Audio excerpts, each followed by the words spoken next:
안녕하세요. 방금 소개를 받은 인하대 법학전문대학원의 백경희 교수입니다. 두 번째 세션인 언택트 시대와 원격 위료에 대해서 발제를 하도록 하겠습니다. 앞서 언택트 시대와 관련된 내용은 자세하게 설명을 해주셨기 때문에 저는 원격 위료에 초점을 맞추어서 진행하도록 하겠습니다. 목차는 먼저 서론 부분을 간단하게 말씀을 드리고 원격 위료의 정의와 유형, 순기능과 역기능, 현행 원격 위료와 관련된 규정, 법적 책임, 미국의 원격 위료와 관련된 입법 방향에 대해서 말씀을 드리도록 하겠습니다. 먼저 동영상을 하나 같이 시청해 보도록 하겠습니다. 포스트 코로나 시대가 새로운 100년의 길을 더욱 빠르게 재촉하고 있습니다.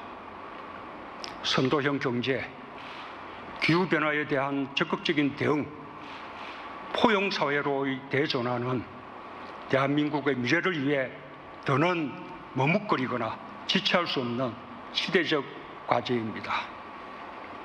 결코 한국만의 길이 아닙니다. 전 세계가 함께 나아가야 하는 피할 수 없는 시대적 흐름입니다. 4차 산업혁명과 디지털 문명은 이미 시작된 인류의 미래입니다. 그 도도한 흐름 속에서 앞서가기 위한 국가 발전 전략이 한국판 뉴딜입니다. 튼튼한 고용, 사회 안전망을 토대로 디지털 뉴딜과 그린 뉴딜을 두 축으로 세워 세계사적 흐름을 앞서가는 선도국가로 나아가겠습니다. 우리는 이미 디지털 분야에서 세계적으로 앞서가는 경쟁력을 갖고 있습니다. 우리의 디지털 역량을 전 산업 분야에 결합시킨다면 추격형 경제에서 선도형 경제로 거듭날 수 있습니다. 그것이 디지털 뉴딜의 목표입니다. 그럼 한국판 뉴딜 종합계획에 있어서 스마트 의료 인프라라는 부분이 의료와 관련된 영역입니다. 스마트 의료 인프라에서는 비대면 의료, 원격 의료에 관한 논의를 적극적으로 하고 있는데요. 오늘 그 주제인 원격 의료의 정의와 유형에 대해서 살펴보도록 하겠습니다. 원격 의료는 미국에서 출발한 개념입니다. 아시다시피 미국의 경우 굉장히 넓은 영토를 가지고 있고 의료 환경이 열악한 곳에 있는 지리적으로 도시와 떨어진 격오지 환자가 상당 부분 많이 존재합니다. 그렇기 때문에 미국의 경우 이러한 곳에 있는 환자들의 건강을 보호하기 위해서 상호작용하는 음성, 화상 등 각종 정보통신 기술을 이용해서 원거리 간의 의료 정보 및 의료 서비스를 전달하는 체제를 구축한 것에서부터 원격 의료는 출발하게 됩니다. 그런데 앞서 보신 한국판 뉴딜에서도 비대면 의료라는 말도 나오고 원격 의료라는 말도 같이 혼용되고 있습니다. 엄격히는 선행 연구에 의하면 비대면 의료는 원격 의료보다 넓은 외연을 갖고 있는 유형입니다. 비대면 의료에는 원격 의료 외에도 디지털 치료제라는 부분도 함께 포함이 되고 있습니다. 디지털 치료제란 인공지능, 스마트폰 어플리케이션 같은 것들을 활용한 소프트웨어 프로그램을 사용해서 질병을 예방하고 치료하는 것까지 포함되는 개념입니다. 따라서 비대면 의료와 원격 의료의 개념을 앞으로 법제화할 때 어떤 식으로 개념 정의를 해야 할지도 우리의 하나의 숙제가 되어 있습니다. 앞서 살펴보신 원격 의료의 출발에서부터 우리가 원격 의료와 관련된 개념의 정의도 알아볼 수 있습니다. 세계보건기구에 의하면 원격 의료란 원거리를 주된 요소로 해서 정보 및 통신 기술을 사용하여 모든 보건의료 종사자가 환자에 대한 질병 및 부상의 진단, 치료, 그리고 계속적인 정보 교환, 모든 보건의료 종사자에 대한 교육, 이와 같은 넓은 의미의 건강관리 서비스까지 세계보건기구는 원격 의료의 개념을 확대하고 있습니다. 그런데 유의해야 할 부분은 원격 의료와 관련해서 세계보건기구는 이것이 대면 진료를 대체하는 것은 아니라는 점을 밝히고 있습니다. 따라서 원격 의료는 대면 진료를 보완하는 의미에서 사용되어야 할 것이라고 보고 있습니다. 현재 원격 의료의 정의는 상당히 넓은 부분까지 이야기를 하고 있습니다. 원격 의료의 유형을 함께 살펴보면 의료인과 의료인 사이에 원격 화상 회의를 통해서 환자의 치료의 방향을 논의하는 것이 있고, 두 번째로 원격지 의료인과 현지 의료인 사이에 정보통신 기술을 활용한 여러 가지 화상 및 데이터 전송을 통해 환자 관리와 치료를 제공하는 것이 있습니다.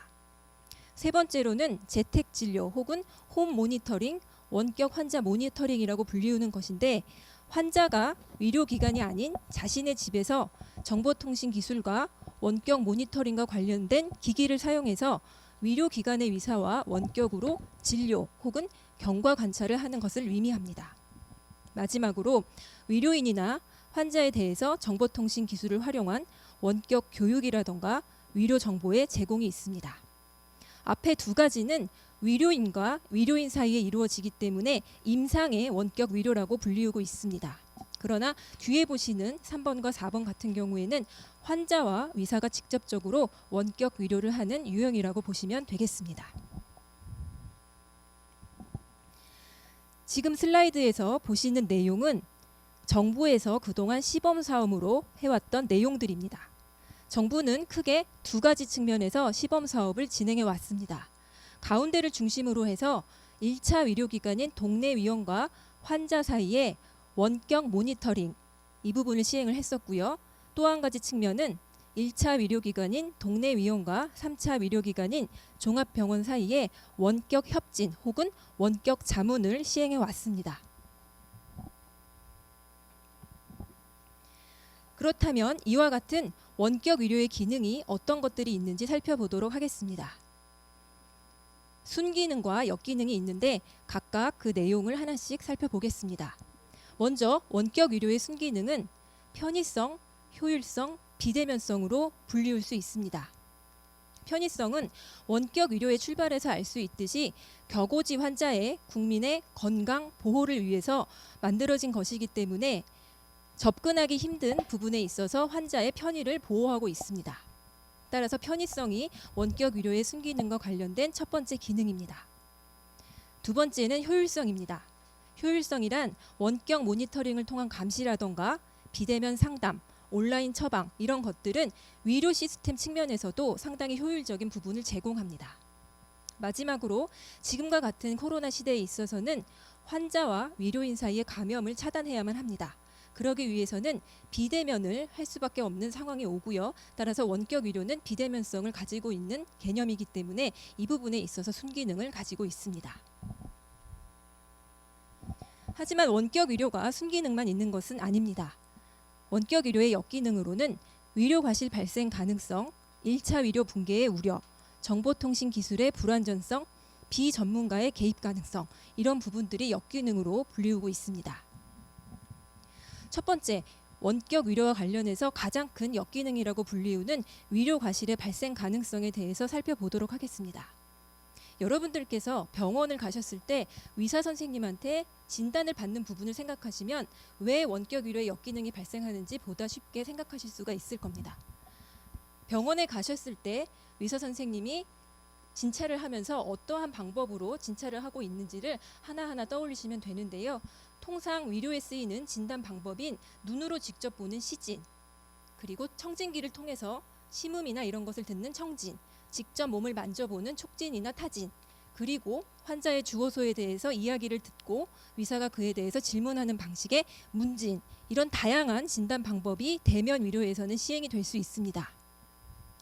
그러나 원격 의료에서는 이와 같은 촉진이나 타진, 시진, 청진 등에 있어서 아무리 화상을 통해서 본다고 하더라도 어쩔 수 없이 직접 보는 것과는 제한된 내용을 볼 수밖에 없습니다. 따라서 대면 의료를 하더라도 발생할 수 있는 오진의 가능성이 원격 의료를 할 때에는 더욱 높게 발생할 수 있다는 점이 가장 큰 문제점으로 지적이 되고 있습니다. 두 번째로 아까 보신 슬라이드에서 시범사업 부분을 보여드렸는데 아까 보신 것에서는 의료인과 의료인 사이에 원격 자문 형식만 시범사업을 했습니다. 그런데 만약 1차 의료기관을 건너뛰고 환자와 3차 의료기관인 대형 병원 간의 원격 의료를 무한정으로 실시할 수 있게 한다면 대형 병원을 선호하는 환자들의 경향으로 인해서 대형 병원 쏠림 현상이 일어나고 그렇게 된다면 위원급의 1차 의료를 붕괴시킬 수 있는 가능성이 열립니다. 세 번째와 네 번째 부분은 지금까지도 정보통신 기술은 여전히 불완전하기 때문에 발생하는 우려입니다.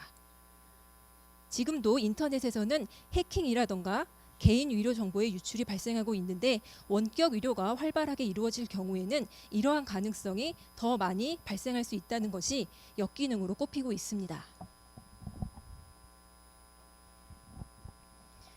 그렇다면 원격 위료에 대해서 우리나라 현행법은 어떻게 규율을 하고 있는지 그 내용을 살펴보고 법적 책임 부분도 같이 논의해 보도록 하겠습니다.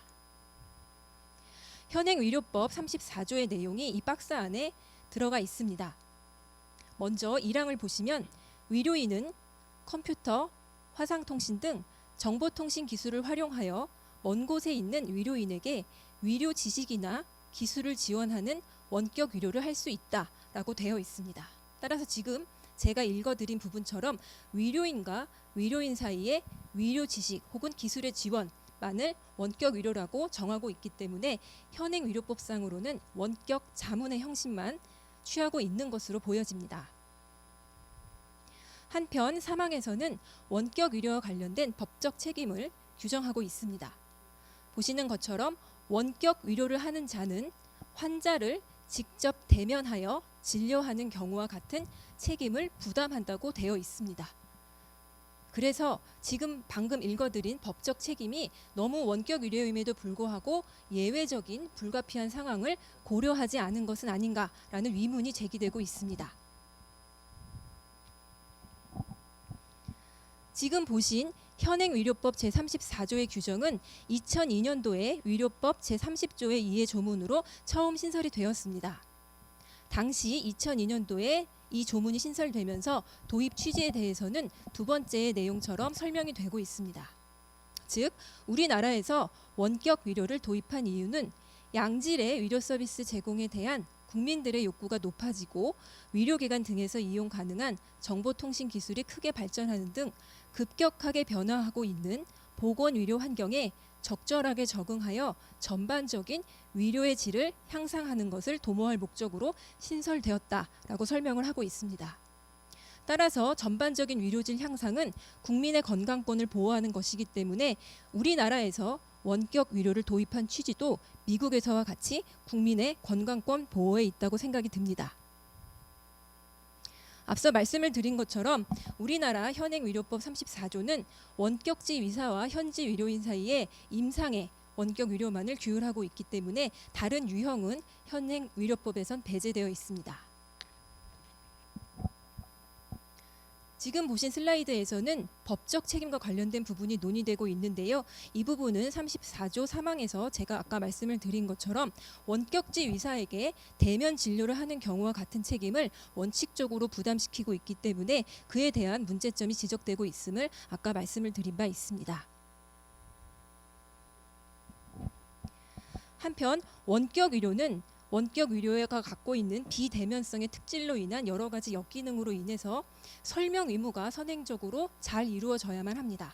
즉, 원격 의료의 설명 의무는 대면 진료를 수행하는 것이 아니기 때문에 원격 의료가 기본적으로 가지고 있는 시스템 그리고 순기능과 역기능에 대해서 환자에게 충분하게 설명을 한 뒤에 환자가 이를 듣고 원격 의료를 하겠다는 동의를 하여야만 그 다음 단계로 넘어갈 수가 있는 것입니다. 그렇게 해야지만 원격 의료와 관련된 환자의 자기 결정권을 보호할 수 있는 것이라 생각이 듭니다. 따라서 이와 같은 원격 의료가 수행된다라는 부분에 대한 동의가 있은 연후에 2단계로 대면의 일반적인 의료 행위에서 이루어지는 설명 의무가 또다시 이행되어야 한다고 생각을 합니다. 한편 우리나라도 코로나19 사태로 인하여 여러 가지 문제점이 발생하기 시작했습니다. 그렇기 때문에 보건복지부는 방역체계의 부담을 완화하기 위해 2020년 2월 24일부터 의사와 환자 간의 원격 의료를 일부의 경우에 한시적으로 허용하고 있습니다. 그렇기 때문에 우리나라에서는 앞서 보신 의료법 34조에서 의료인과 환자 간의 원격 의료를 인정하고 있지 않지만 지금 보시는 것처럼 한시적으로 감염 차단을 위해 코로나19 사태에서는 이와 같은 원격 의료의 유형을 인정하고 있는 양상을 보이고 있습니다.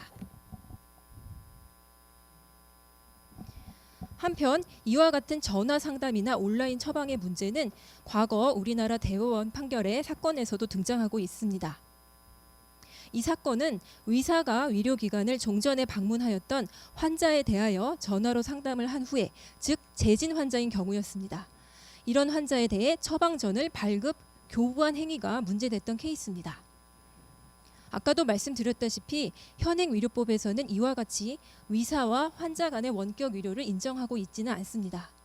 그럼에도 불구하고 의료법 34조에 해당하는 유형을 벗어난 원격 의료를 우리나라 법제에서는 처벌하고 있지 않습니다. 따라서 지금 보시는 것처럼 34조 위반으로는 처벌이 불가능한 법제에서 구의료법 17조에 직접 진찰을 한 것에 위반된다라고 봐서 검찰이 기소했던 사건입니다.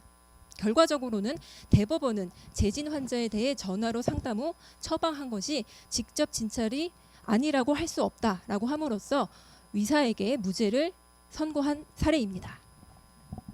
그래서 우회적으로 대법원의 태도에 비추어 볼 때 전화 상담과 온라인 처방과 같은 의사와 환자 사이의 원격 의료는 지금 수행되어도 의료법상 문제가 없는 것으로 반사적인 해석이 이루어지고 있습니다. 그렇다면 이번에는 미국의 원격 의료와 그 경험들을 우리가 시사할 수 있는 부분을 받아들이기 위해 미국의 원격 의료에 대해서 살펴보도록 하겠습니다. 모두의 말씀을 드린 것처럼 미국은 원격 의료가 출발한 국가입니다. 그렇기 때문에 원격 의료에 대한 법제도 다른 나라보다 훨씬 빠르게 이루어졌는데요. 보시는 것처럼 연방 국가이기 때문에 주 차원의 의료 법제와 연방 차원의 의료 법제가 나뉘고 있습니다. 제일 먼저 원격 의료에 관한 법제를 둔 곳은 1992년에 조지아주 원격 의료법이었고요. 연방 차원으로는 1996년에 법제화가 됩니다. 한편 미국에서는 일부의 원격 의료 행위에 대해서 공보험 급여를 적용하고 있습니다. 우리나라뿐만 아니라 미국에서도 코로나19와 관련된 확산이 대대적으로 일어났고, 그렇기 때문에 미국에서도 코로나19 사태에 원격 의료를 확장하는 해석을 하고 있습니다. 아시다시피 미국의 경우에도 2020년 3월 13일에 대통령의 국가 비상사태 선언이 있었고요. 이때 원격 의료에 관한 규제를 보다 완화하겠다는 정책을 함께 발표하였습니다. 그리고 일주일 뒤에 FDA는 보시는 것처럼 코로나19 공중보건 응급 상황에서 환자 모니터링을 지원하는 데 사용되는 비침습적 원격 모니터링 장치에 대한 시행 정책을 하였습니다. 특히 미국의 경우에는 이와 같은 원격 모니터링, 재택 진료 부분에 대한 여러 가지 부분에 있어서 확장 정책이 일어났습니다. 구체적인 내용을 같이 살펴보도록 하겠습니다. 앞서 말씀드린 대로 미국과 우리나라 모두 원격 의료의 규제 완화 배경은 감염을 차단해서 환자와 의료진을 모두 보호하기 위함이었습니다. 특히 미국의 경우에는 연방 국가이기 때문에 주마다 의료인 면허가 다르고요. 아까도 살펴봤듯이 정보 기술상의 여러 가지 한계가 있고, 또 질환의 특성이나 환자의 프라이버시 문제, 직접적인 검사와 진단이 불가피한 경우, 이런 여러 가지 문제점들을 모두 고려해서 원격 의료를 완화한 바 있습니다. 특히 우리가 이 부분에 있어서 잘 봐둬야 될 부분은 법적 책임을 경감하는 내용을 같이 이야기를 했는데, 원격 의료를 코로나19 사태에서 수행하는 의료진의 경우에는 부득이하게 대면 진료를 하지 못하는 상황에서 어쩔 수 없이 하는 부분이 있습니다. 그렇기 때문에 이러한 상황에서 발생할 수 있는 의료 과실에 대해서는 원격 의료를 수행하는 의료인의 법적 책임이나 관련 불이익을 주지 않겠다라는 점을 정책적으로 밝힌 바 있습니다. 그리고 코로나19로 부득이하게 원격 의료를 이용하는 부분에 대해서도 역시 공보험 급여를 지원하겠다라는 내용을 밝힌 바 있습니다. 그렇다면 한시적으로 보다 확장되어 미국에서 이루어지고 있는 원격 의료의 내용을 같이 살펴보도록 하겠습니다. 코로나19 증상의 발현 유무와 관련된 부분이 있고, 색깔이 다른 쪽을 위주로 해서 살펴보게 되면 만성 질환이나 정신 질환으로 인한 약물 관리를 위해 의료 제공이 필요한 경우, 특정 만성 질환자에 대한 활력 징후 모니터링, 이 부분이 바로 홈 모니터링 혹은 원격 모니터링에 해당하는 부분입니다.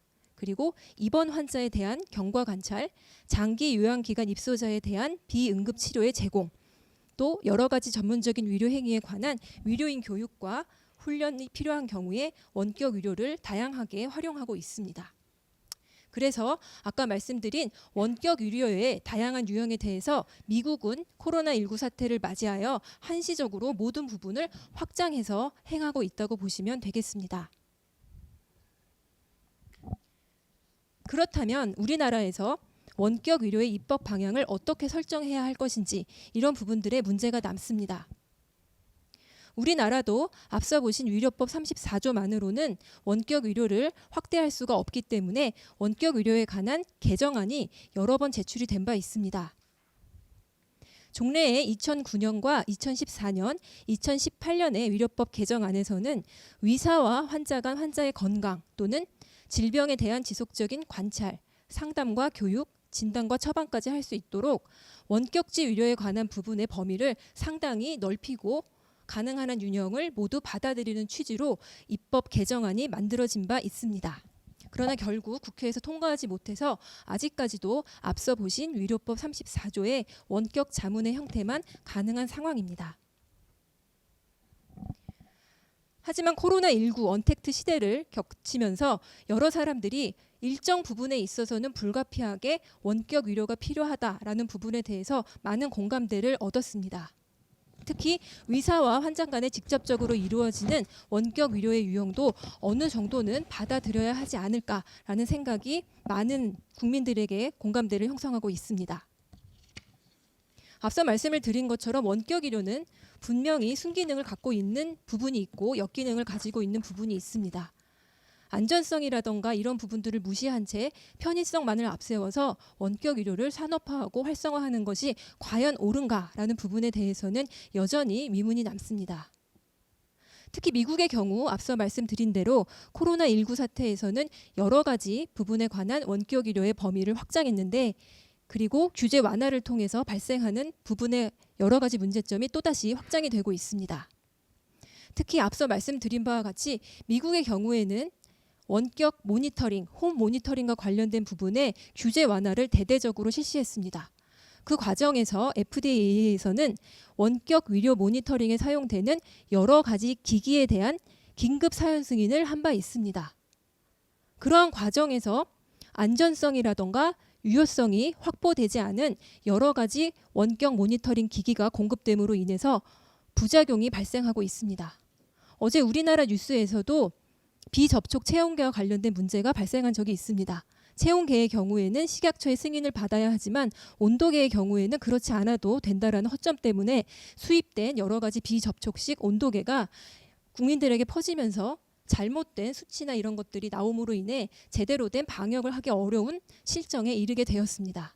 이렇듯 안전성이라던가 유효성이 검증되지 아니한 원격 의료와 관련된 기기를 사용하게 하는 것은 굉장히 여러 가지 많은 부분에 있어서 옳지 않은 영향을 끼칠 수가 있습니다. 또한 미국에서도 최근에 발표된 논문에 의하면 그와 같은 문제점에 더해서 재택 진료를 하는 환자들의 경우에는 기기가 제대로 작동하고 있는지를 체크할 수 없고 나온 수치에 대해서 정확하게 이것이 위양성인지 위음성인지 이런 부분들을 판단할 가능성이 희박합니다. 그럼에도 불구하고 환자는 기기가 산출해낸 수치를 그대로 의료진에게 전달을 하게 되고 그러한 과정에서 의사는 그 수치만을 믿고 진단을 내리게 된다면 원격 의료로 인한 오진 가능성이 확대되는 부분이 발생할 수밖에 없습니다. 따라서 원격 의료 범위가 확진되기 위해서는 우리가 제일 먼저 생각해 봐야 될 것은 안전성과 유효성 그리고 국민의 건강 보호라는 부분입니다.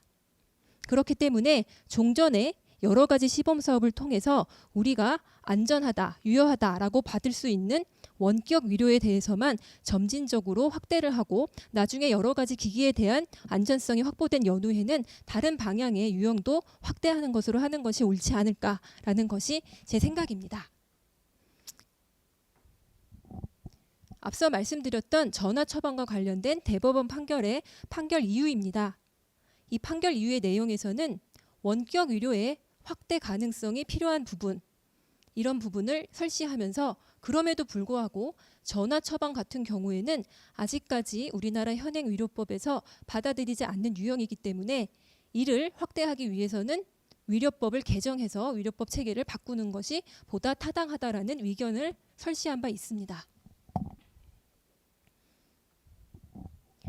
또한 원격 의료와 관련된 입법 방향에 있어서 한 가지 더 고려해야 될 부분은 의료인의 책임 경감 필요성도 같이 논의를 해야 된다라는 부분입니다.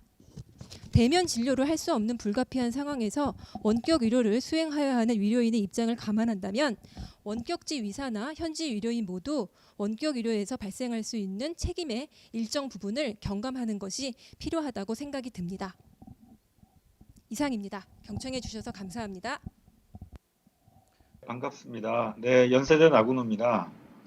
이어서 말씀드리자면은 저희 의료계에서는 이제 이것을 의료비 상승을 이제 좀 해결하는 방법으로 생각을 많이 하고 있습니다. 그래서 실제 좀 사례가 아까 대법원 사례도 백경희 교수님께서 잘 말씀을 해주셨는데 사례가 좀 쌓여야 결국은 이 입법 활동이 좀 뒤따라오고 또 저희 이제 실무적으로 하는 것이 더 힘을 받을 수 있다고 생각을 합니다. 그래서 한시적으로 전화 진료 방금 오전에도 제가 좀 몇 번 해드리고 왔는데요. 지금 봤을 때는 재미있는 것은 지금 3개월 동안 코로나 초창기 때 우리나라에서 시행했던 이 원격 진료, 비대면 진료가 26만 건이었습니다. 근데 26만 건 중에 한 건도 지금 오류 사례가 보고된 게 없습니다. 그러니까 아까 걱정하셨던 게 이제 안정성 문제는 상당히 많이 이 초창기에 좀 해결이 되고 있지 않은가라는 생각이고요. 두 번째 좀 더 흥미로웠던 사실은 아까 또 우려했던 것이 이제 1차 진료기관의 붕괴, 모든 환자가 다 큰 병원으로만 갈 것이 아니냐라고 했는데 이 전체 진료 건수의 한 60% 정도가 1차 진료 기관과 환자와의 관계였습니다. 생각보다 이제 실제 의료 시장에서는 이 원격 진료가 보다 좀 더 풀뿌리 단계에서 이 사용이 되었다라는 것을 저희가 알 수 있었습니다. 그래서 여러 가지 이제 금기가 되는 이유라든지 규제는 자세하게 말씀 주셨고 한시적으로 허용이 됐고 그러면 저는 간단히 그럼 어떻게 했으면 좋을까 의료계의 구성원으로 한 사람으로서 말씀을 드리고 싶습니다. 금기시되는 이유는 잘 아시다시피 저희 대한의사협회가 반대의 주체입니다. 오진 가능성은 방금 말씀드렸고요. 또 대형 병원으로 환자 몰림 가능성은 지금 코로나 사태에서는 발생하지 않았고요. 최근에 이제 조금 더 대두되는 거는 아까 백 교수님께서도 말씀 주셨는데 이 개인정보 유출과 악용 가능성 또 내 의료 데이터가 과연 다른 부분에서 어떻게 쓰이지 않을까라는 그런 우려들이 더 심각해졌던 것 같습니다. 그래서 부작용을 최대한 줄여서 이 장점만을 좀 살릴 수 있는 게 아마 저희 모두가 오늘 이렇게 고민하는 이유가 아닌가 생각을 합니다. 그래서 규제는 저희들은 이 모든 규제가 포지티브 규제라고 해서 이 허용된 것 이외에는 모두가 다 금지돼 있다라고 보시면 되겠습니다. 그러나 정부에서는 특히 기획재정부나 여러 이 선도 부서에서 문을 좀 열어보려고 했었는데 최근에 이제 코로나 이전에도 허용되고 있었던 것은 격오지라든지 일부 군진의료, 군병원에서는 사용이 되고 있었습니다. 그러나 문제점이 명확했고 또 이제 수십만 건이 해결이 됐기 때문에 아마 저희 의료계에서도 이제 옥석이 좀 가려질 만한 데이터가 있다고 생각을 합니다. 그래서 방금 말씀하신 그런 체온에 대한 게 아주 대표적인 예인데요. 스마트폰 애플리케이션으로 지금 구글사나 많은 IT 거대 기업들은 모니터링을 해보고자 하는 노력들을 하고 있습니다. 그러나 이 얼마나 정밀한지에 대한 논의를 뒤로 하고서라도 지금 생활치료센터라고 해서 이 의료인이 풀 멤버로 갖춰지지 않은 지역에서는 상당히 유용하게 이 원격 진료가 사용이 되고 있었습니다. 그래서 그러면 이 반대를 어떻게 그럼 해결을 할 것이냐. 원격 진료라고 하는 것은 아까 처방전과 수가가 발생하는 것에서 이제 기인을 합니다. 그러면은 이 오진 가능성이 있는 부분을 모니터링으로 시작을 하자. 잘 치료가 되고 있는지 아닌지 이 관리를 좀 해보자라는 그 관리 차원, 원격 모니터링에서 시작하는 게 첫 번째 단계가 될 것 같고요. 두 번째, 만약에 그러면 큰 병원으로 쏠릴 것 같아서 이 의료 사업자, 1차 의료기관에서 반대를 많이 한다면 아까 26만 건 중에 대다수가 1차 진료기관에서 이루어졌었으니까 1차나 2차 의료기관만 1차적으로 허용하는 방법이 있겠습니다. 그 다음에 대학병원에서는 뭐 플랫폼을 만들어서 혹은 우리나라의 큰 IT 기업과 힘을 합쳐서 이 플랫폼을 만들어서 전국의 그 의료기관과 환자분들과 가족들이 같이 쓰는 플랫폼을 만들 수 있다면 좋겠습니다. 최근에 이런 그 의료 정보 시스템에 대해서 정부에서 많은 투자를 하고 있기 때문에 아마 어떤 형태든지 간에 오픈 소스 플랫폼 같은 형태가 이 의료 정보의 안정성만 확보되면 진행되지 않을까 생각합니다. 그 다음에 개인정보 뭐 유출은 어디까지나 지금 저희가 바라보기엔 이렇습니다. 지금 금융이 가능합니다. 무슨 얘기인가 하면은 인터넷 뱅킹이 가능하고 내 돈과 내 재산을 지금 지킬 수 있는 수준의 그 정보가 보호가 된다면 뭐 얼마든지 우리 의료 정보도 그런 수준의 보완이 되지 않을까. 그러나 이거를 인트라넷을 구축해서 의사와 환자 또 환자가 동의하는 의사 그 네트워크, 협진 그 네트워크 정도에만 오픈을 해서 내 그 건강 상태가 이 실제로 오픈되지 않도록 하는 게 매우 중요합니다. 이 논의가 미국에서 20년 전에 아주 심각하게 있었는데요. 히파 레귤레이션이라 그래서 이 환자 보호 안전법이 시행하기 전에는 채권 추심 업체에서 의료 정보들을 이제 이용을 했습니다. 그래서 이 빚을 가지고 있는 뭐 사람이 암 진단을 받았거나 뭐 중증 질환을 받았을 때 채권을 회수해 버렸던 거죠. 그래서 이제 그런 일들이 있지 못하도록 이 처음에 환자 안전이 이제 그 입법화됐었는데요. 뭐 우리나라에서는 이제 그것을 좀 더 한 단계 높여서 안전하게 하는 것이 가장 중요하겠다. 저희들이 생각하는 방법은 익명화 방법입니다. 이 정보가 우리가 이제 운전 앱, 뭐 티맵이라든지 운전 앱에서 저희가 많이 사용하고 있는데요. 내가 어디를 운전했던 것은 이제 익명화되는 거죠. 그래서 그것이 저를 저에게 아주 나쁜 방향으로 쓰이지 않도록 뭐 보장을 2중, 3중으로 한다면 개인정보 활용도 유용하게 할 수 있을 거라고 생각합니다. 그래서 마지막으로 한 말씀만 드리겠습니다. 그 의료비가 이제 이렇게 상승할 때 무한정으로 환자분들이 병원에 와서 진료하는 이 시스템은 아마 전 세계 어디에서도 불가능할 거라고 생각합니다. 그러나 의료 취약계층, 그 노인 관련이라든지 또 병원까지 굳이 오지 못할 때 그럼 어떻게 하느냐. 갈수록 고령화된 사회에서는 어떤 형태든지 간에 이런 원격 진료가 반드시 필요하다고 생각합니다. 감사합니다. 오늘 저는 발제 주신 우리 교수님 발제 내용에 덧붙여서 의견을 드리고 그 뒤에 이제 총평을 붙이는 형식으로 좀 말씀드리고자 합니다. 이런 자리가 만들어지는 것 자체가 좀 상당히 고무적이고요, 기본적으로는. 근데 이런 자리에서 논의되는 여러 가지 내용들이 상당히 복합적입니다. 그래서 보면은 오늘 다뤘던 내용들도 세부 주제로 쪼개면은 한 20, 30개 주제로 다 쪼갤 수 있을 만한 내용들이 지금 사실은 뭉개져가지고 이렇게 좀 다뤄지는 경향이 있는데요. 뭐 가장 기본적으로 우리가 지금 들어가면서 용어에 대한 정의, 우리가 얘기하는 것이 뭐 원격 의료냐, 원격 진료냐, 혹은 원격 협진이냐, 그럼 비대면 진료는 무엇이며 원격 진료는 무엇이고, 그러니까 이 용어에 대한 정리가 좀 한번 필요할 것 같아요. 왜냐하면 각자 경험에 따라 판단하고 다른 것을 생각하면서 서로 토의를 하다 보니까 지금까지 참 어려웠었습니다. 그래서 용어 정립이 지금 상당히 중요한 상황이라고 생각을 하고요.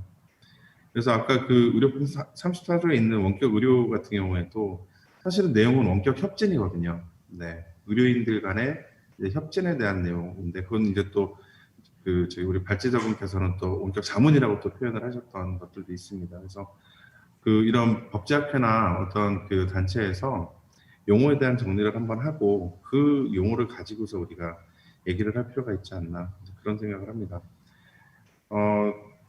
그리고 이제 비대면 의료 이제 그런 개념에서 좀 잠깐 말씀드리면 비대면 의료하고 디지털 치료자 같은 경우에도 별도의 개념이라기보다는 비대면 의료 안에 디지털 치료자가 포함되는 거고 또 그 발제하신 내용들처럼 원격 의료 밑에 원격 모니터링하고 원격 진료, 원격 자문, 협진 뭐 이런 것들이 이제 포함되는 거죠.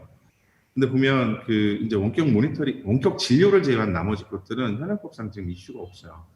네.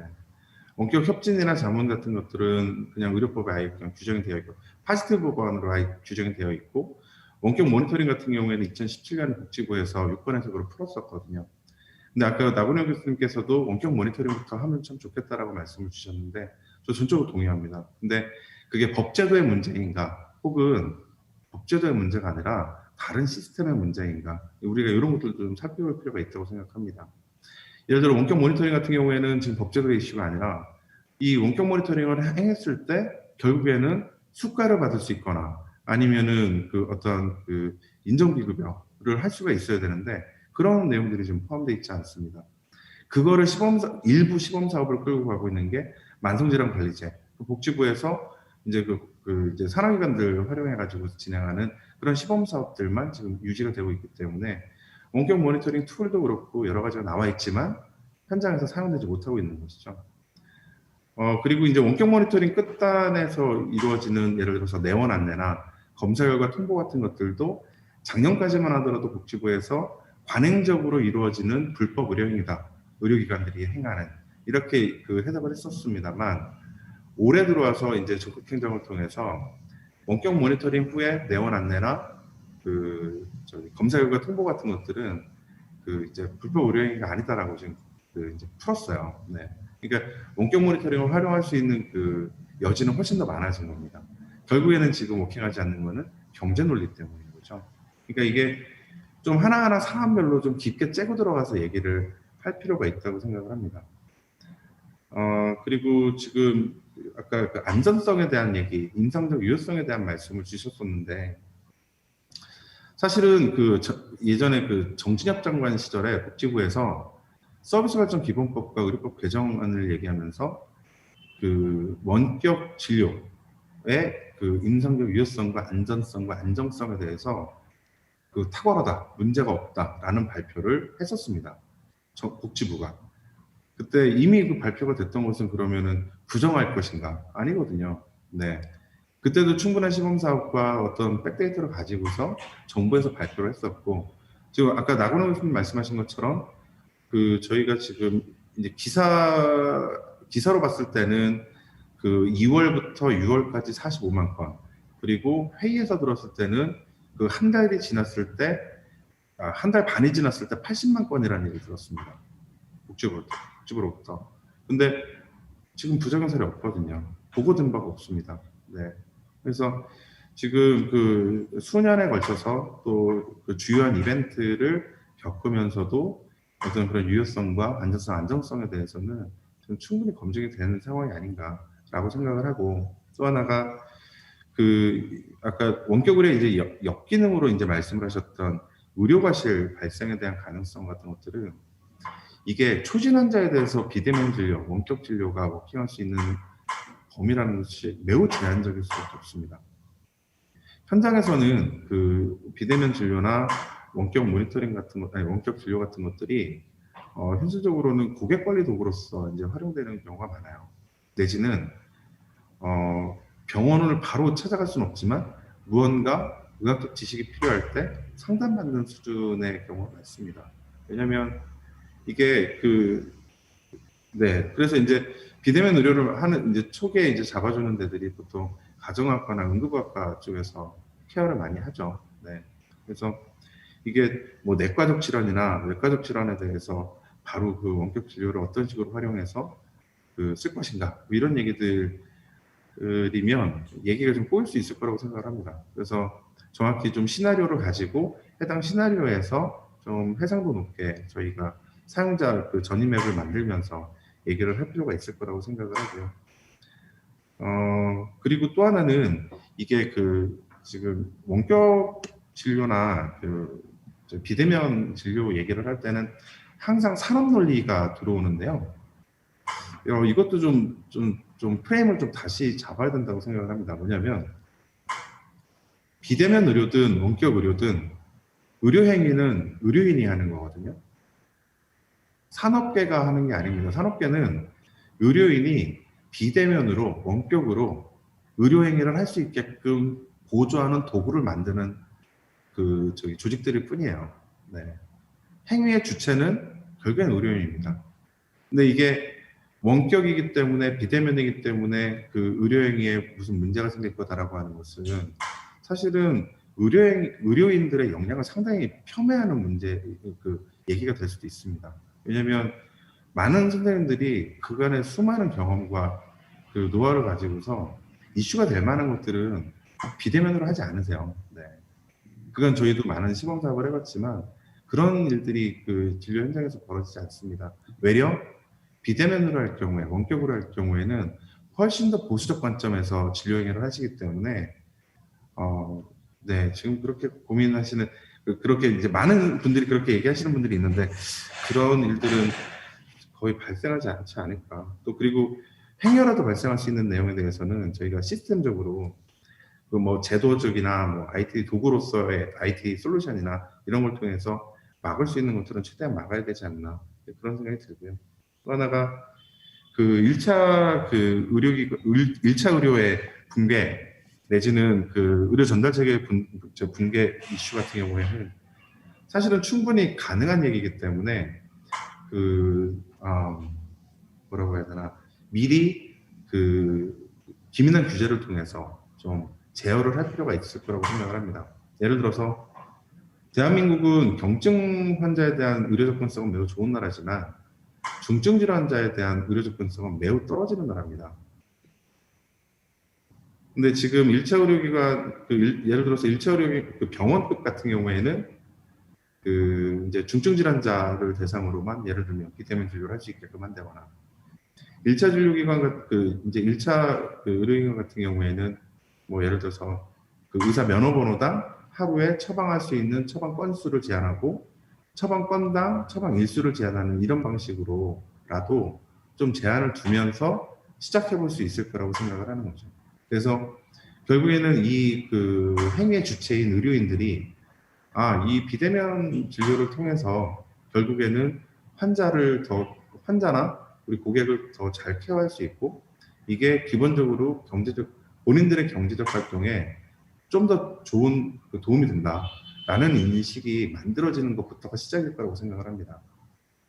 그리고 항상 산업화 얘기 나오는데, 산업화가 되기 위해서도 의료인의 경제적 이익이 담보가 된 뒤에 산업화가 될 수 있습니다.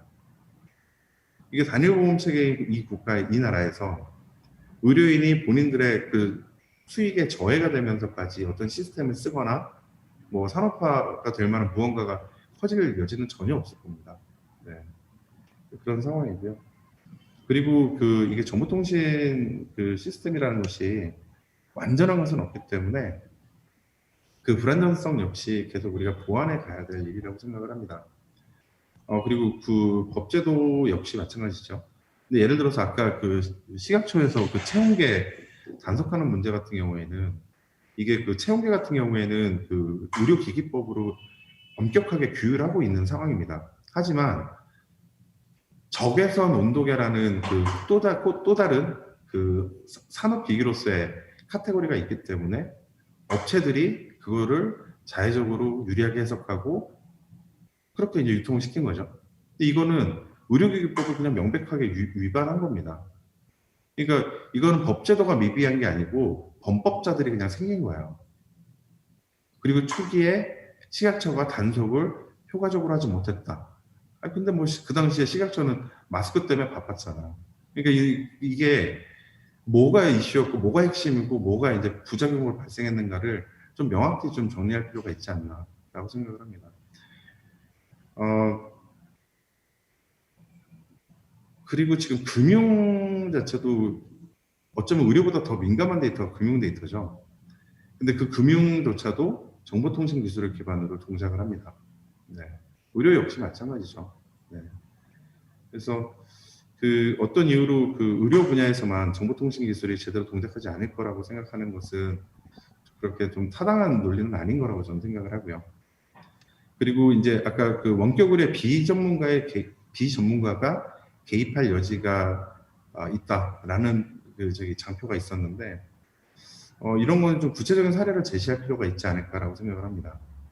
왜냐면 그 앞서 말씀드렸던 것처럼 이 의료 행위는 그게 대면이든 비대면이든 의료인이 하는 거지 비전문가가 할 수 있는 것은 아니거든요. 네, 그건 되게 명확한 얘기라고 생각을 합니다. 그리고 또 그 앞서 우리 발제자분께서 말씀하신 내용처럼 이 원격 의료의 법적 이슈 같은 경우에는 직접 진찰해야 된다라는 그 직접이라는 그 단어를 어떻게 해석하느냐에 따라 의료법의 개정 없이도 비대면 의료를 할 수 있을 거라고 생각을 합니다. 그리고 지금 최근 판례에 따라서도 이 직접 진찰이라는 것이 우리가 꼭 오프라인으로 같은 공간에 있는 그것을 직접이라고 해석하지 않는 판례들이 지금 나오고 있기 때문에 그 건에 대해서도 우리가 좀 유의 깊게 좀 살펴볼 필요가 있지 않을까 생각을 합니다. 또 하나가 지금 지난 6월 달에 재외국민형 비대면 진료가 허용이 됐습니다. 근데 해당 그 비대면 진료 같은 경우에는 실증 특례가 아니라 그 임시허가로 승인이 됐습니다. 임시허가로 승인이 됐다는 것은 그 불법 행위가 아니라는 거거든요. 네. 그 법적으로 불법에 해당하는 것을 규제 샌드박스에 넣을 때는 실증 특례로 빠지게 됩니다. 네. 근데 이거 임시허가거든요. 그레이 영역입니다. 그러니까 지금 아까 우리 그 발제자분께서도 반사적으로 해석을 해서 현행법 안에서도 원격 진료를 하는 게 문제가 없을 수 있다라고 말씀하신 내용하고 어쩌면 그 말씀을 방증하는 또 다른 사례일 수 있다라고 생각을 합니다. 그래서 좀 말씀드리면 이제 저희가 이제 비대면 의료가 이제 뭐 80만 건 이상 지금 진행이 된 이 시점에서 어떤 이제 제도화를 위해서 시작부터 어떤 새로운 규제를 만들 방법을 고민하는 것이 아니라 이제 국민의 보건의료 접근성 개선하고 편의성 증대 그리고 건강보험 재정 효율화 같은 것들을 우선시하면서 이 법을 어떻게 해석할 것인가에 대한 얘기부터 좀 할 수 있으면 좀 좋을 것 같다는 생각이 들고요. 그리고 또 하나는 이게 새로운 규제를 통해서 어떤 만들어지는 영역 같은 경우에는 뭐 특수한 영역을 제외한 나머지는 이게 서비스나 상품이 시장에 제대로 안착되지 않을 확률이 높습니다. 이걸 다르게 얘기하면 새로운 규제를 통해서 국민들이 새로운 편익을 얻는 경우가 극히 드물다는 얘기이기도 합니다. 왜냐하면 편익을 느끼고 국민들이 무언가를 활용할 수 있어야 시장도 만들어지고 산업화도 되기 때문에 네, 그래서 어쩌면은 산업화에 대한 얘기는 앞으로도 할 필요가 없고 의료의 좀 더 효율화를 위해서 어떤 도구를 활용할 수 있을까 국민들의 불편함을 해소하기 위해서 우리가 어떤 도구를 쓸 수 있을까 이 정도의 논의만 돼도 산업화 얘기는 자연스럽게 해결이 될 거라고 생각을 합니다. 이런 논의를 하면서 이제 결국 의료인들의 참여가 너무너무 중요할 거라고 생각을 하고 그래서 지금 우리 발제자분도 말씀을 하셨고 우리 나근호 교수님도 말씀하셨고 저도 말씀을 드리고 있는 것이 일단 이해관계자들의 이제 신뢰 회복도 되게 중요하고 특히나 의료 전달 체계를 유지하기 위해서 우리가 어떤 고려를 할 것인가 그리고 그 과정 안에서 의료 시스템을 수용할 수 있는 전체적인 캐퍼시티에 대한 고찰 그리고 감염병과 같은 어떤 재난 상황에서 컨텐전시 플랜 같은 것들을 어떻게 수립하는 게 좋을까 그리고 이어지는 맥락에서 의료자원의 관리 체계는 어떤 식으로 정비하는 게 좋을 것인가 그리고 건강보험 체계 지금 국민건강보험 자체가 적자 전환한 지가 좀 꽤 됐고 지속 가능하지 않거든요. 이런 것들도 우리가 어떤 이런 비대면 의료나 아니면 의료법을 얘기할 때 지금부터 이제 얘기를 꺼내야 된다고 생각을 합니다. 지속 가능한 건강보험 체계를 유지하기 위해서. 그래서 지금 현재 인구 구조에 맞는 건강보험 정책 수립이 필요하다라는 얘기도 같이 좀 나눌 수 있어야 된다고 생각을 하고 또 공공의료하고 민간의료에 대한 역할 분담 논의도 이런 논의를 하면서 다 같이 좀 해야 된다고 생각을 합니다. 그리고 또 하나가 비대면 의료 서비스는 철저히 수단에 불과하다는 것을 우리가 인지할 필요가 있다고 생각을 하고요. 또 하나는 모든 것을 다 급여화할 수는 없을 거라고 생각을 해요. 건강보험 재정이 엄청나게 많지 않는 이상은. 그래서 이런 것들은 미용과 성형처럼 비급여로 이렇게 빼내는 것도 좀 전략적으로 좀 판단해 볼 필요가 있지 않을까라고 생각을 합니다. 네, 오늘 저는 말씀 여기까지 드리겠습니다. 네, 저 법무법인 광장의 유지연 변호사라고 하고요. 오늘 토론자로 초대해 주셔서 감사합니다. 제 발표를 위해서 화면을 공유하도록 하겠습니다. 코로나19 사태로 인해서 그 어느 때보다도 관심과 논의가 많은 것 같고, 저도 이런 자리나 뭐 강의 이런 데에서도 원격 의료 관련해서 많이 의논을 하게 되는 것 같습니다. 이런 상황에서 이제 백경희 교수님 발표는 여러 가지 부분에 대해서 되게 총망라해서 잘 정리해 주신 것 같아서 유익했다고 생각이 들고요. 저는 토론자로서 이제 여러 가지 쟁점이 있긴 하지만 아까 송 대표님이 말씀해 주신 것처럼 이게 하나하나 쟁점에 대해서도 얘기할 주제가 굉장히 많고 한데 저는 두 가지에 대해서 얘기를 드리려고 합니다. 하나는 이제 현재까지 이 코로나19 사태가 터지기 전까지 원격 의료에 대해서 제가 이제 오늘 말씀드릴 부분은 원격 진료라고 할 수 있는데요. 아까 이제 송 대표님이 이제 원격 진료 이외의 부분에 대해서는 좀 정리를 해주셨고, 그동안 원격 진료에 대해서 현행법상의 규율 방식이라던가 법의 적용에 어떤 문제점이 있었는지를 좀 짚어보고, 앞으로 이거를 개정을 해나간다면 어떻게 해야 될지 그 부분에 대해서 좀 설명을 드리고 싶고요. 또 한 가지는 이제 그 원격 의료 관련해서 이제 반대하는 쪽에서 이제 걱정하는 부분이 의사들의 책임 문제, 그다음에 그 악결과가 나왔을 때 문제를 어떻게 해결할 것인지에 대한 장치가 없다는 논란인데, 그 부분에 대해서도 잠깐 설명을 드리도록 하겠습니다. 이게 이제 아까 백 교수님 그 발표에서도 언급이 있었는데요. 원격 의료 관련해서 의료법상 이제 문제가 되는 조항은 크게 33조와 17조로 보면 될 것 같습니다. 근데 이제 실무상은 17조가 더 논란이 많이 되고 있는데요. 보건복지부나 법원이 33조 1항 위반으로 해석을 한 사례들도 있기 때문에 33조 먼저 설명을 드리면, 사실 의료법 33조는 처음에 이제 들어왔을 때는 이 조항을 33조 조항을 규정했을 당시에는 원격 의료에 대한 그 염두를 두고서 만든 조항은 아니거든요. 이거는 그냥 의료인이 의료기관을 개설하고 그 당시에는 원격 의료 자체에 대해서를 규율한다고 하기보다는 의료기관 내에서 의료업을 해야 된다라는 인적 물적 제한이 없는 상황에서 충분한 의료 서비스를 해야 된다는 취지에서 이런 규정이 들어왔었는데 그 이후에 2002년도에 이제 원격 의료 제도를 도입해야겠다라고 하면서 이제 그 당시 조문으로는 30조의 2였고요. 지금 조항으로는 34조인데요. 그 의료법 34조의 원격 협진 내지는 자문에 대한 조항이 들어왔습니다. 이 조항이 들어오다 보니까 사실은 원격 의료를 이제 대한 규정을 하려고 하다 보니 거기에서 논의 과정에서 이제 원격 자문만 의료법에 들어왔는데, 그러다 보니까 34조에서 규정하지 않은 나머지 의사 대 환자의 원격 진료에 대해서는 다 금지되는 것처럼 그동안에 이제 없었던 그런 논란이 생긴 거죠. 그래서 실제로 의료법 33조 1항 위반이라고 이제 판단된 합심 판결례도 있고요.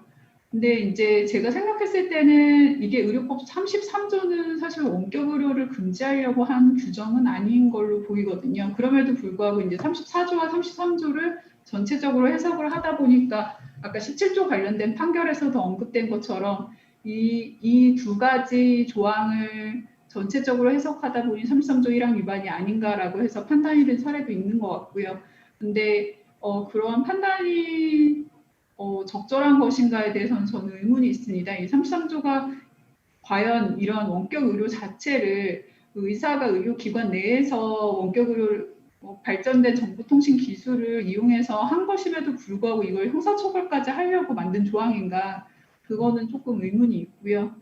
또 한 가지는 이제 구의료법 17조고 현행 의료법으로는 17조의 2인데요.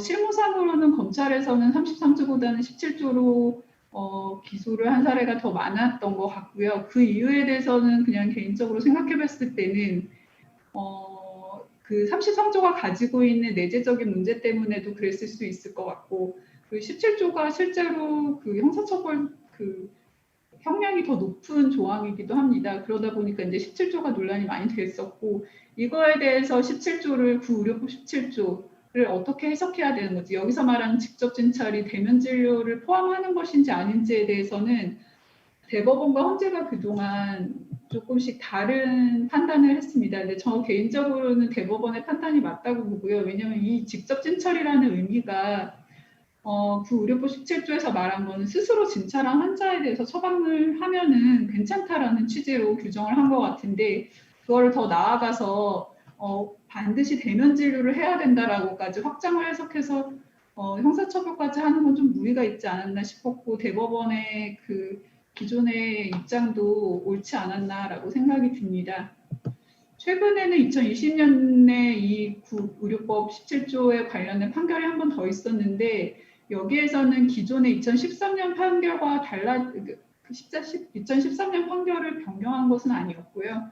하지만 여기서 이제 하나 조금 주목할 점은 처음 진찰에 대해서도 모두 전화 진찰을 한 것까지는 좀 충분한 진찰이 이루어지지 못했다라고 봐서 직접 진찰에 해당하지 않는다라고 해석을 한 것 같은데 이 부분에 대해서는 약간 그 판례를 변경하지 않으면서 그 초진에 대해서는 조금 여지를 남겨뒀다는 점에서 조금 아직까지도 좀 혼란스러운 해석을 내놓고 있는 게 아닌가라는 생각이 들고요.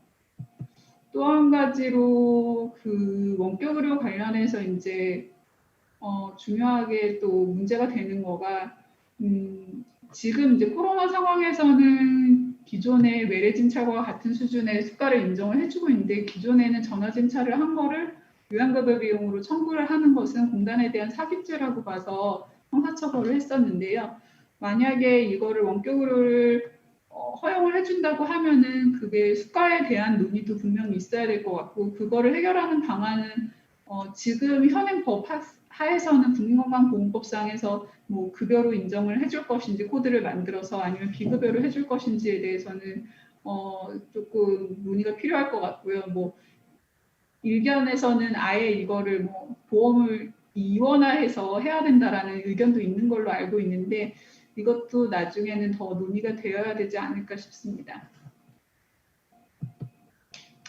그래서 이제 원격 의료 규율에 관해서 종합적으로 말씀을 드리면 의료법 33조는 원격 의료 금지를 위한 규정은 아닌 것으로 해석이 됨에도 불구하고 이제 법원이나 복지부가 33조 1항을 적용해서 원격 의료를 금지하는 것은 조금 무리가 있지 않나라고 저 개인적으로 생각을 하고 있고요. 또 그 의료법 17조 그 현행 의료법 17조의 2의 경우에도 스스로 진찰한 환자에 대해서 처방전을 발급했다면 이거를 형사처벌로 해결하는 것도 좀 무리가 있다고 생각을 합니다. 근데 다만 이제 지금까지 그 코비드 사태가 터지기 전까지는 이런 거에 대해서 조금 계속 논란이 있으면서 기소도 됐고 법원의 판결도 있었고 했는데 이런 혼란을 해결하기 위해서는 조금 17조와 33조, 34조에 대해서 좀 명확히 해야 할 필요는 있을 걸로 생각이 됩니다. 두 번째로 설명드릴 거는 원격 의료 시의 설명 의무와 이거의 이제 책임 경감을 좀 연결시켜서 의논을 해보자 하는 건데요.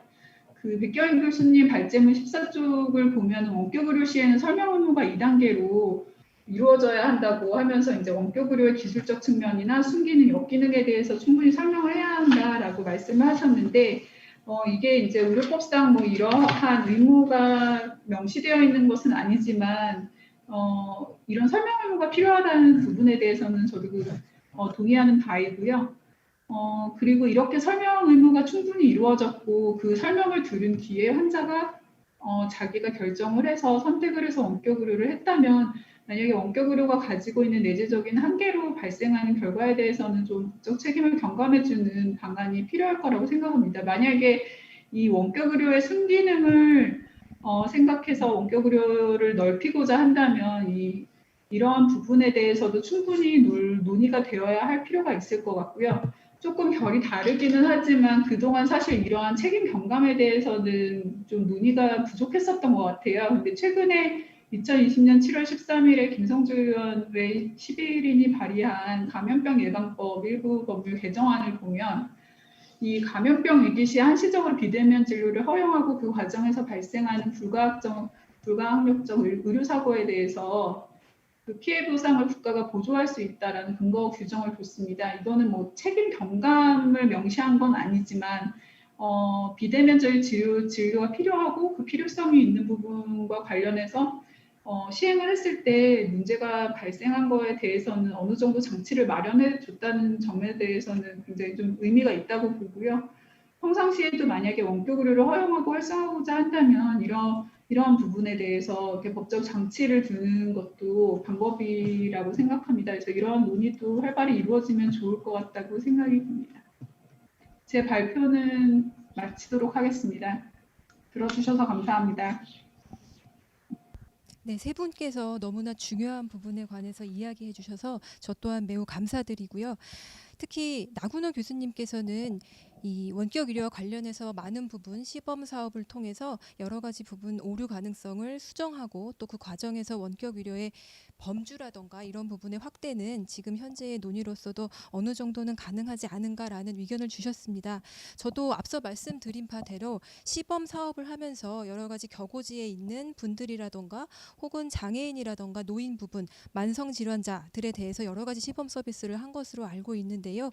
이러한 부분들에 대해서 데이터가 축적이 되고 그러한 부분들의 안정성이 확보된다면 그런 단계부터 천천히 점진적으로 확대해 나간다는 부분에 있어서는 저 역시 동의하는 바입니다.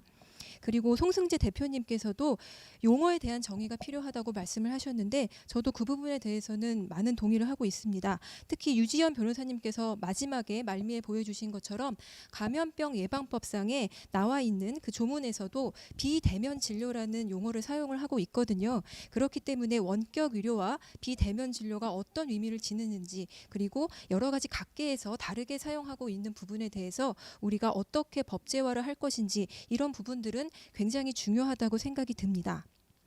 다만 그 송재호 대표님께서 정보통신 기술의 불안전성이 다른 금융이나 이런 부분에서도 발생하고 있는데 굳이 원격 의료 부분에서 그런 부분을 너무 엄격하게 보는 게 아니냐라고 말씀을 하셨는데 제 생각에는 어쨌든 원격 의료라는 것은 결국 국민의 생명 신체라던가 건강권에 연결이 되어 있고 또 개인의 의료 정보 같은 경우에는 굉장히 민감한 정보로 우리가 법적으로 다루고 있기 때문에 이런 부분들이 유출될 가능성이라던가 그런 부분들이 해결되지 않는다면 사실 원격 의료와 관련해서는 여전히 불완전한 부분들이 남아 있을 수밖에 없을 것 같습니다.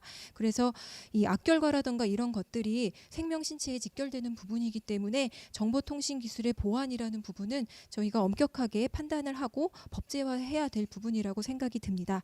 마지막으로 유지연 변호사님께서는 여러 가지 판례들을 다시 봐주면서 그 내용에 관한 부분을 자세하게 설명을 해주셨습니다.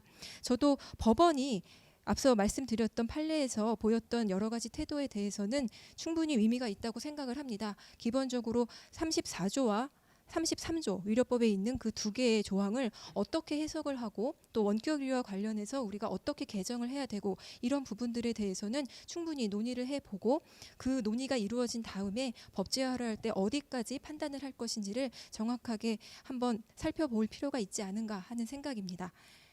예, 세 분의 토론을 너무 저도 여러 가지 부분에 있어서 필요한 부분을 잘 지적해 주셔서 정말 잘 들었습니다. 감사합니다.